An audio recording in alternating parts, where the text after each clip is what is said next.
Okay, so here we are at the hives. We've got our hive tool, we've got our veil on, we have our smoker lid, it's sure as hell. Anytime you approach a colony, you always want to pump a little bit of smoke in the entrance. That just lets the bees know that something's about to take place. As the smoke goes up through the colony, it kind of permeates the atmosphere and the air and covers alarm pheromone, and it also makes the bees think that their house is on fire, so they actually start consuming honey. And once they get full on honey, it's kind of like us at Thanksgiving. We don't really want to move around and do anything. So we're going to smoke it again, and then what you want to do is always work your hive from the side. As you can tell, this is the entrance, or from the rear. And I'm able to work this hive from the side. So I'm going to take my brick off the top. I'm going to pop my outer cover off. And once I pop that outer cover, I'm going to take my smoker and I'm going to hit it with a little bit of smoke as well. I'm going to go ahead and remove that, leaving my inner cover exposed. And now I'm going to crack the inner cover. And once I do that, I'm going to hit the bees with a little bit of smoke. And that just kind of calms them down a little bit. As you can see, we have some patty material that was placed on the top of the colony. We were actually doing a test, that's why they're two different colors. And we're going to go ahead and pull these off because the bees don't need them right now. So I'm going to pull them off and set them over to the side and puff these bees a little bit more. Now, something to remember whenever you're doing a hive inspection, we've got the lid off, we've got it sitting there. What most people would want to do is they would want to start right here in the very center of the colony and start peeling and popping and tearing apart because that's where they see the bees. But in reality, what you want to do is to start on one of the two outer frames on either side because the queen is less likely to be on that frame. So we're going to start right here and we're going to use our hive tool to prise these apart where the bees have molded them or glued them together with propolis. We have this loose. And I'm going to pull out the second frame and I'm going to gently pull it out, taking care not to roll a bee across the top of the frame. And there's nothing on this frame except some honey and some nectar that has been put in the bottom of these cells, but other than that, there's nothing there. So I'm going to set this frame in front of the hive on the ground and kind of prop it up right there. Now I have room to go in and start popping these apart and sliding them toward the outside of the hive, which gives me room to work without fear of rolling bees or my queen. So we're going to continue to move. And this was a double deep colony that was put in, or it was a single deep colony that we had recently added the hive body to right before, actually during October. So we're checking the top here to see if they've got honey stores, and it looks like they do to get through winter. There's no brood in the top box, it's mainly honey. So I'm going to slide these frames back to where they belong, taking care not to be very abrupt, trying to move as gently as I can. And that is a hard thing for me to do because I do not move very gently with anything. Once I put the frames back in, I'm going to pull the pressure so that all of the end bars are lined up and touching one another. You never want to leave space or a frame in cattywomp or the bees will fill it in with burr comb.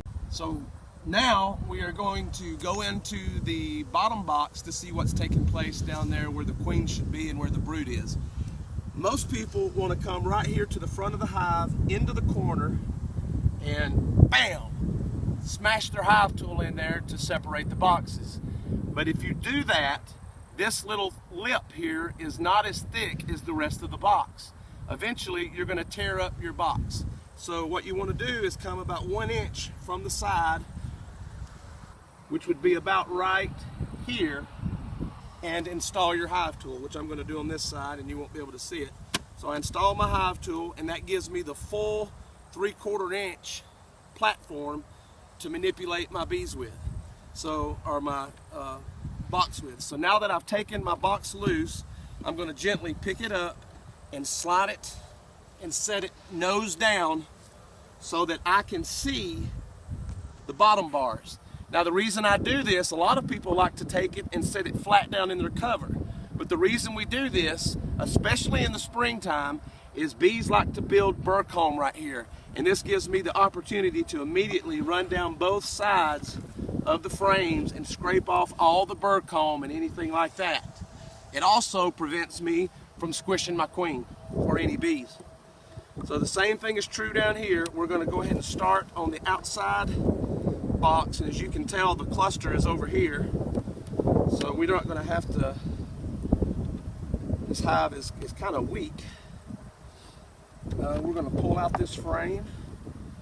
We're going to inspect it, lay it down, prop it up against the thing here. And now we're going to start sliding these over till we get to our bees. I haven't puffed any smoke on them in a while, so I'm going to hit them with just a tad bit of smoke. And now we're going to get into where the bees are, and we're going to gently pull out the frame and inspect the colony. What we are looking for is eggs, larvae, pollen, honey, and the queen. If I see eggs and larvae, then I necessarily do not have to see the queen. So I am gently moving through, taking care not to brush anything off. And if you don't mind, bring the camera in real close as you can here, and zoom in on this. As you see here, this is where the cluster is. Right here underneath these bees, there is some capped brood, and in the cells where that capped brood is also some bee larvae where the queen has laid eggs. You may have seen a small hive beetle crawl out of one of them. I just did. Anytime you see a small hive beetle, you want to squish it. But this hive has honey around the peripheral area of the brood's nest. We're going to flip the frame over. We have more brood here, and this is the outer frame of the cluster. And we're going to look at this frame here. This should have the bulk of the bees on it, the next two frames. And we're going to inspect them real nice and gently. And we are looking for the queen, and we're looking for that brood. We've got brood, but I have not seen a whole lot of eggs. I do see eggs in here, so I know that the queen was alive at least 24 to 36 hours ago. So if I don't see her, I can walk away and know that everything is okay. But I would like to show her to you. What I am noticing is that we have pollen and very little honey. There is not enough honey in this colony for the bees to survive the winter. So we're going to have to do something about that since we are on, since it's November the 19th or 20th, and they need honey to make it through the winter. It's, you know, very little is left. See right there, I'm poking into some of their stores. But we're looking for the queen. We have brood on all these frames, and to be honest with you, the cluster of bees, or the adult bees, there's not enough to actually cover the brood that is here. So if we get a really, really cold spell, there's a good chance that this colony will die. It has about a 30% chance of making it through the winter right now. So I may need to be thinking about if I want to combine it with another colony. We're looking for that queen. We have some pollen stored. I don't know if you can see the pollen here. You may have to come in over the thing to see the pollen that's stored, or the bee bread. And then we have nectar. And I still haven't seen the queen, and this is another frame of pollen. But I know she's here because I saw eggs. So I've seen what I need to see. I'm going to cover this thing back up, but before I do, since they're so low on resources, I'm going to go ahead and add our winter patty directly to where the cluster is. And this time I'm using the method number 3, I think it is, in the video series where we taught you how to install patties. Is I'm going to put it between the two brood boxes. The only reason I'm leaving this box on is because it does have some honey. So we're going to put the box back together. You can gently lift it up, you can slide it on, or you can just pick it up and set it down squarely. Square everything up, throw your inner cover on, deep side facing down in the wintertime. Place your lid back on, your brick, and we're good to go. Whenever you're inspecting your colonies, you always want to look for eggs and larvae. And if you have eggs that are standing straight up, then you know that your queen was alive at least 24 hours ago, and it's not necessary to actually find her.